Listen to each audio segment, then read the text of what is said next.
The Howl in the Hollow.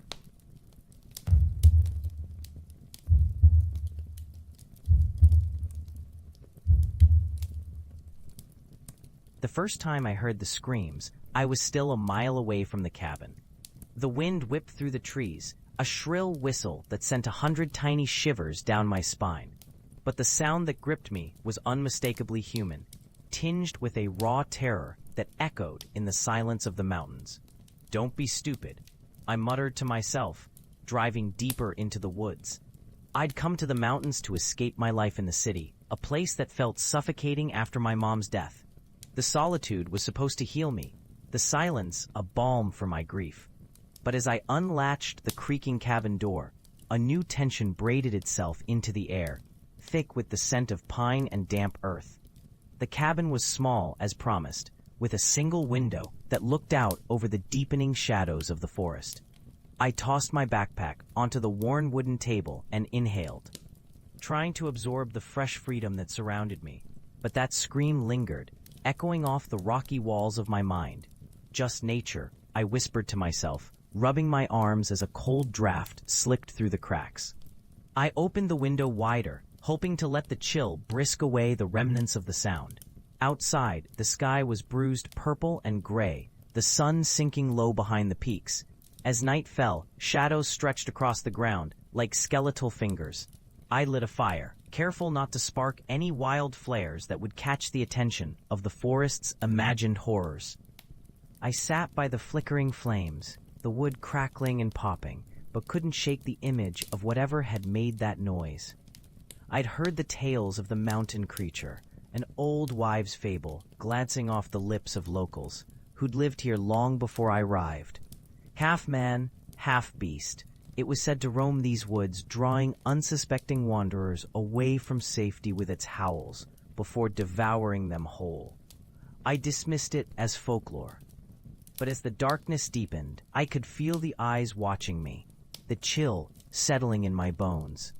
I forced myself to focus on the fire, the warmth flickering against the curling edges of my unease. When I awoke in the middle of the night, the fire had died down to embers, casting a dim glow that flickered against the walls like a heartbeat. The silence was suffocating, thick and heavy, and for a moment, I thought I might be dreaming. Then it came again, the scream, piercing the night like a knife through flesh. My heart thudded, a primal rhythm, as I bolted upright and scanned the darkened corners of the cabin. It was muffled, distant, but unmistakably human, not unlike what I had heard on my way in. Grabbing the flashlight from the table, I hesitated just for a moment, caught between fear and curiosity. "What am I doing?" I whispered to the empty room. But I was already moving, the beam of light cutting through the oppressive darkness as I stepped out onto the porch. The night was alive with the sound of rustling leaves and the scuttling of unseen creatures. I shone the light into the trees, the beam catching glimmers of moisture, making the leaves seem like 1,000 tiny eyes glaring back at me. And then I heard it again, a muffled voice, not far off. I stepped cautiously down the porch steps, my breath hitching in my throat, every instinct telling me to turn back, to run. But I was already too far gone. "Hello," I called, my voice shaky, swallowed almost immediately by the expanse of the night. "Is anyone there?" Silence came rushing back, heavy and oppressive, before it was shattered by a low growl that sent adrenaline spiking through my veins. I froze, the flashlight beam shaking in my grip. The growling grew louder, a primal sound that seemed to rise from the depths of the earth itself. My heart raced as I realized the sound was answering me, like it was waiting for me to draw closer. I took a hesitant step forward, the crunch of twigs underfoot loud in the stillness. A flash of movement caught my eye, a shape darted between the trees, a hulking silhouette that was gone before I could blink. My breath quickened. "Wait!" I shouted, my voice cracking. "Please!" The scream sounded again, closer this time, raw and desperate. It was a tortured call that made my stomach churn. I was too late, I realized. Whatever was happening was already in motion. I ran after the sound, feet pounding against the ground as I navigated the underbrush. A clearing opened up before me. moonlight spilling over the ground, illuminating a scene that made my stomach turn. There, crouched low against the earth, was a creature, its hair matted and dark, its eyes shining like twin moons reflecting fear and fury. It wasn't just a beast, it had the twisted face of a man, eyes wide and wild as they locked onto mine. "No," I gasped, stepping back. But the creature's gaze held me captive. I saw it trembling, the claws scratching against the dirt, and I felt the unnatural sorrow radiating from it. It was not the monster I had imagined. It was a victim, just like me. My heart raced in my chest, a mix of empathy and terror. "What happened?" I whispered, the words slipping out before I could think better of it. I took another step forward, the beam of my flashlight revealing more of the creature's form. The gnarled hands, the jagged teeth, but the eyes were pleading, not threatening. "Help!" it croaked, the voice ragged and thin. "They will come for me." I was frozen, feeling the wind shift around me, a rustling that felt wrong. I turned instinctively to the trees, the shadows shifting, coalescing. The feeling of being watched grew heavier, more tangible. "Who?" I asked, scanning the perimeter, the hairs on the back of my neck standing on end. Before I could react, a chorus of growls erupted, deeper and more guttural than the first. Figures materialized from the darkness, more creatures, hunched and feral, their eyes glinting with hunger under the moonlight. "Run!" the creature beside me rasped. But fear anchored my feet to the ground. I turned, ready to flee, but my body refused to obey, locked in place as the growls escalated into a menacing cacophony. The lead creature stepped forward, its presence looming, eyes scanning me with a dark intent. I tore my gaze away, instinctively raising the flashlight as though it were a weapon, and turned to the creature beside me. "We need to go." But it had already vanished back into the darkness, leaving me standing alone, exposed. I spun back toward the cabin, adrenaline coursing through my veins as I sprinted through the trees. The growls grew louder, an angry chorus chasing me, and I could almost hear their breath on my neck. I surged forward, branches clawing at my arms, a pain I hardly noticed in the sheer terror of survival. Bursting through the door of the cabin, I slammed it shut, locking it tight and pressing my back against it, gasping for breath. The wind howled outside, rattling the wood, and I could hear them circling, pacing like wolves on the hunt. For hours, I crouched on the floor, flashlight trembling in my grip, heart pounding in rhythm with my fear. The night dragged on, the growls fading and returning, the weight of their presence never truly leaving. It wasn't until dawn that I dared step outside. The sun crested the horizon, illuminating the forest in a pale gold glow that felt almost foreign after the night's darkness. The world was quiet, the branches still as if holding their breath. I stumbled to the clearing, heart racing again, but found only the remnants of what had transpired, the trampled grass, the signs of a struggle. But all that echoed in my ears was that final, desperate scream, calling for help, and the look of utter despair in the creature's eyes. Help. It hadn't been a monster at all. It had been more human than I was willing to admit. I turned back toward the cabin, feeling the weight of my own pain dragging me down. Those stories had not been mere tales. They were warnings. But it was more than that. It was a reflection of what happens when the world turns its back. As I drove away from the mountains, I couldn't shake the shadow of the creature from my mind. I didn't know if it had survived. I didn't know if it had been real, or just a figment of my own broken psyche. All I understood was that I had entered a realm where definition blurred, where the monster did not wear fangs, but heartbreak. I glanced back in the rearview mirror, the mountains standing ominously tall against the horizon, veils of mist hovering above their peaks. And for a fleeting moment, I thought I caught a glimpse of those eyes, lost, pleading, and more human than I ever wanted to admit. I drove on, tears blurring the vision of the road ahead, haunted not by a scream of terror, but by the whispers of a heart in need. As I navigated the winding road, the pavement split the wilderness like a scar, the trees looming like judgmental sentinels. My fingers gripped the steering wheel, knuckles white under the tension. With every bump, every turn, the weight of what had happened pressed down harder. I felt like I was leaving a piece of myself behind. Something vital I didn't even know was there until it was gone, The car stereo crackled to life, a local radio station bleeding through the static. A voice, smooth and calm as molasses, broke the silence, mindlessly chatting about local events and the weather for the week. It was the kind of mundane banter meant to wash away thoughts, but it only intensified the unease coiling in my gut. I turned the radio off, plunging back into the heavy stillness, the hum of the engine now the only sound. As I reached the town below, I caught sight of the cafe where weeks before I had shared mundane conversations with friends over steaming cups of coffee. Would they understand what I'd seen? Could I ever explain the glimpse into another world, one that wove itself so intricately with the fabric of our own? I pulled into the parking lot, heart racing as I scanned the familiar faces milling about. They laughed, joked, and went about their lives, blissfully unaware of my descent into that dark corner of existence. I felt out of place, an interloper in my own life, and I hesitated before stepping out of the car. No, I muttered to myself, steeling my nerves. They can't see you like this. I needed to be strong to keep the horrific truth at bay. I took a deep breath, willing my legs to move.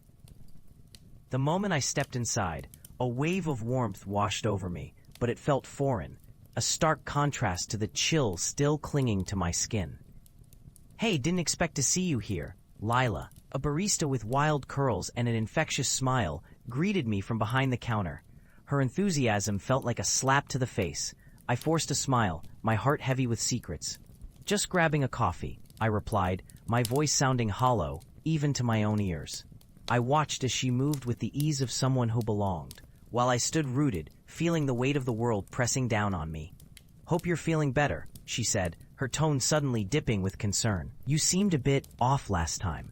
I nodded, swallowing hard, the memories flooding back. Just tired, I lied, knowing it was a blatant misrepresentation of the truth.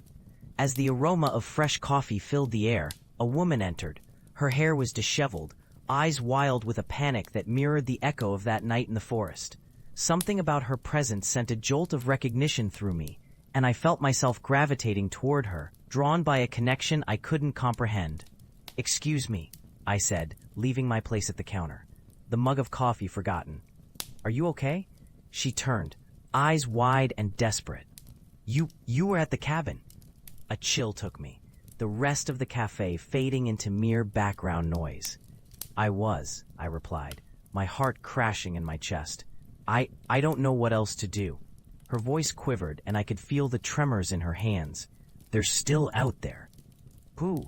I asked, fear clawing at my throat. The creatures. They're not what you think. She took a step closer, her breath hitching. They took my brother. He was lost. And I... The final word broke like glass. I reached for her arm, compelled by something deeper than fear, and the moment our skin connected, a flash of recognition sparked between us. In that instant, I understood. She had been there too, brushed against that thin veil separating humanity from the dark. The forest is alive, she murmured, tearing open that wound I thought had begun to heal. It remembers, it holds on to our secrets. Suddenly, the cafe's laughter faded into whispers, the world spinning and uncertain. I saw not just her pain, but my own, the realization washing over me. We need to go back, I said, my voice steadying against the tide of fear. Her eyes widened in disbelief, but deep down, I knew there was an urgency to confront what had been unleashed. This wasn't just about survival. It was about understanding the struggle, the truth of those trapped between two worlds. Together, I added, feeling a flicker of something igniting within me, courage perhaps, or the desperate hope for redemption. As we stepped out of the cafe, the sun hung high in the sky, but dark clouds gathered in a swirling mass above the mountains. I turned to face her fully, uncertainty tinged with determination. We're going to find them. And with that, we turned our backs on the life we had known and drove back into the shadows, ready to face whatever awaited us in the depths of the forest. The engine of her old Subaru coughed to life, its rattling a discomforting reminder of the journey ahead. The roads that spiraled into the heart of the woods were fraught with memories, a labyrinth of twisted trees and winding paths that felt like they were alive, eager to swallow us whole. I gripped the seat, heart pounding, as we sped past the familiar landmarks, each one pulling at the edges of my mind. "Do you think we'll find him?" she asked, her voice trembling, an echo of the fear I felt within. "I don't know," I whispered, my gaze fixed on the horizon, where the mountains loomed, dark and foreboding. "But we have to try." The further we drove, the heavier the air became, clinging to my skin like a wet shroud. Shadows stretched long across the asphalt, and I could feel them creeping closer, as if they were wary of our return. The forest's breath, a low hiss beneath the constant rustle of leaves. As we parked at the edge of the old trailhead, silence enveloped us like a blanket.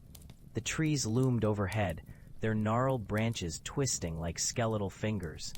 I could almost hear them whispering, recounting the stories of everything that had been lost. "Here," I said, stepping out and gesturing to the path ahead. The trail was overgrown, nature reclaiming what humanity had briefly touched. "This way," she nodded, though hesitation dimmed her resolve. What if they're waiting for us?" "They might be," I admitted, my voice barely above a whisper, each step we took muffling whatever remnants of hope remained. "But we need to see it through. We need to face what happened." The forest swallowed our words, and as we plunged deeper into the thicket, the air grew colder, each breath a mist swirling into the gloom. The chirping of birds faded, and the only sound was the crunch of leaves underfoot, echoing like the distant drum of a heartbeat. Suddenly, a rustle broke through the stillness, a shiver of movement in the underbrush. I froze, instinctively pulling Tara close. "Did you hear that?" I asked, fear prickling at the nape of my neck.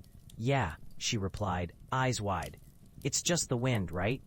Before I could answer, a low growl reverberated through the trees, a sound so primal it sent ice coursing through my veins. I instinctively raised my voice, though it trembled. "Who's there?" For a moment there was silence, but then a figure slinked between the trees, emerging from the shadows. It was tall and gaunt, its limbs impossibly long, eyes glinting with an unsettling intelligence. I could see the reflection of our fear in those hollow sockets. "Run!" I roared, grabbing Tara's wrist and pulling her along the path. Every instinct screamed to flee, but the forest was alive, and it twisted around us, branches clawing at our clothes as we dashed deeper into its embrace. "Where are we going?" she panted, her breath labored. "Anywhere but here," I yelled back, the pounding of my heart drowning out rational thought. The growling echoed ominously behind us, sending jolts of adrenaline surging through my veins. We stumbled into a clearing where the sunlight broke through the canopy, illuminating the space in an ethereal glow. But the moment of relief was short-lived.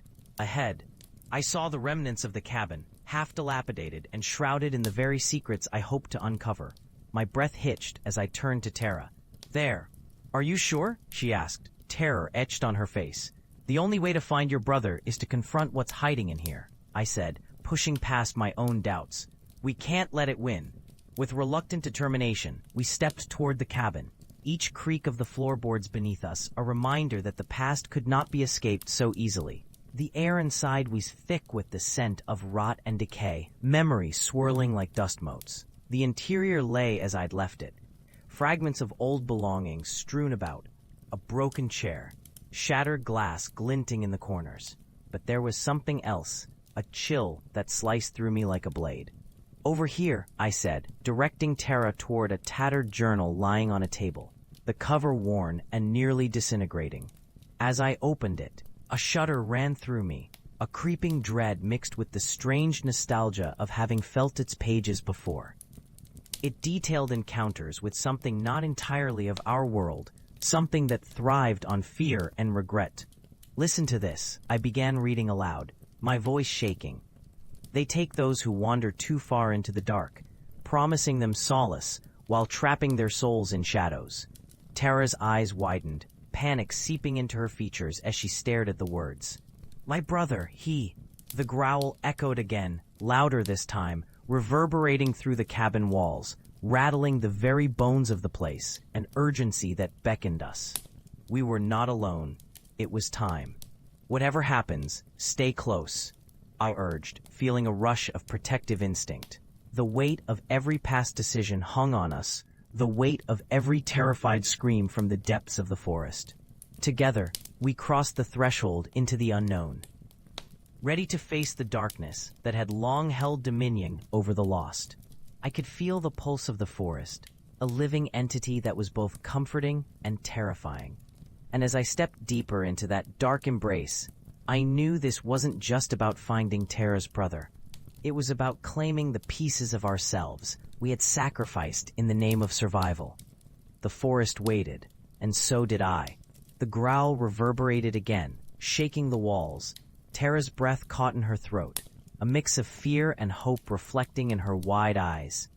"We need to find him. We need to end this," she whispered, her voice faltering as she squeezed my hand tight. We stepped into the darkness, the air thickening around us. Each step felt heavier, as if the very ground was testing our resolve. Fragments of memories flared to life around us, the laughter of lost days, the screams of the forgotten. Shadows danced at the edge of my vision, taunting us. "Over here," I said, leading her deeper into the cabin's depths. A narrow staircase spiraled downward, disappearing into the blackness, cobwebs clinging to the banister like ghostly fingers. The wooden steps groaned under our weight. Each creak felt like a warning, urging us to turn back, but we pressed on. The air grew colder, bitter fumes coiling around us. I could taste the foulness of it on my tongue. "What if it's too late?" Tara whispered, her eyes shimmering with unshed tears. "It can't be too late," I reassured her, though my heart hammered with an ominous uncertainty. "We have to keep moving. I can't lose you too." At the bottom, the staircase opened into a small cellar, its walls lined with ancient stone, dank and dripping with moisture. The light from our phones flickered weakly in the oppressive dark, revealing crumbling jars filled with what looked like human bones. "Why would someone keep these?" Tara gasped, inching closer to me, her fear palpable. "This place is a prison," I said, the weight of realization crashing over me. "And we're not the first to wander into its snare." Sudden movement caught my attention. A blur of fur and sinew darted across the far wall, its growl like a funeral dirge, low and menacing. The creature emerged from the shadows, its twisted form half animal, half nightmare. Its eyes glowed with an unnatural hunger, fixating on us. Before I could react, Tara stepped forward, drawing from a calmness I didn't possess. "You don't want us. You want him," she shouted, her voice steady. "You've taken enough already." The creature paused, its haggard breath fogging up the air between us. I could see the way its skeletal body rippled, caught between hunger and a force that raged within it, as if the darkness itself wrestled for control. A chorus of distant whispers echoed in my ears, weaving tales of betrayal and loss. The journal's pages came rushing back to me. "Tara, remember what it said. It can only trap us if we let it. We need to confront it, expose the lies that bind it." Tara nodded, determination carving her features. "Let's do it." We clasped hands tighter, the warmth of our connection sparking courage amidst the cold dread. "You are not the master of our fates," I shouted, the words finding strength in my voice. "We refuse to be your prey." The creature's growl deepened, a response to our defiance. It lunged forward, but we stood firm, forcing back the shadows with the light of our unity. It hesitated, confusion etching its monstrous face as it caught between worlds. "Show yourself," Tara commanded. "Reveal who you truly are." A blinding flash illuminated the cellar, and I felt the ground tremble beneath us. The creature convulsed, its form shifting like smoke caught in a gust. For a moment, I glimpsed the flicker of its true self, a lost soul, bound to this realm by anguish and despair. "Let go," I yelled, gripping Tara's hand harder. "Release the pain that holds you here." The creature crashed to the ground, howling in agony. The walls shook, and I watched in disbelief as tendrils of darkness slithered away from it, retreating into the shadows of the cellar. It writhed in the dying light, until finally, it burst apart in a storm of flickering embers, scattering the remnants of its existence into the ether. The room fell silent, a serenity cascading over us. Tara and I stood, trembling but unbroken, as the weight of dread slowly lifted from our hearts. We had faced the darkness, and in doing so, we had freed what haunted this place.